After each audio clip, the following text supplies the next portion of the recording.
ଆପଣ ଆସିଛନ୍ତି Hope garden म्यूनिक्रे ଏବଂ ଏଇଠି ଯେ ସ୍ମୃତି ସୌଧ ରଖାହେଇଛି ସେଠି ଲେଖା ଅଛି ଜି ଭେର୍ଦେନ୍ ଆଉଫ୍ ଏଷ୍ଟେନ୍ ମାନେ ଆପଣ ଆପଣଙ୍କର ପୁନର୍ଜୀବନ ଲାଭ ହୋକ୍।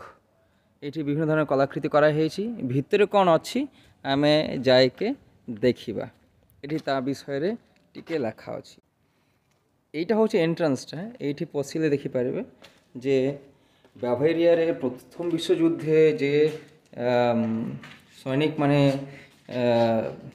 প্রাণ বিসর্জন দিয়ে যে মানে শহীদ হয়েছিল তাঁর স্মৃতিসৌধরে এই জনে সৈনিকକୁ ଏଇଠି ଏମିତି କରିକି ଫୋଲ୍ଡେଡ୍ ବନ୍ଧୁକରେ ତାଙ୍କର ଗୋଟେ ମୂର୍ତ୍ତି ଥୁଆ ହେଇଛି ଏବଂ ଏଇଠି ଲେଖା ଅଛି କେଉଁଠି କ'ଣ କି ଅଛି। ଏଇ ଜାଗାରେ ଲେଖା ଅଛି ଯେ କ'ଣ କ'ଣ ହେଇଥିଲା। 6000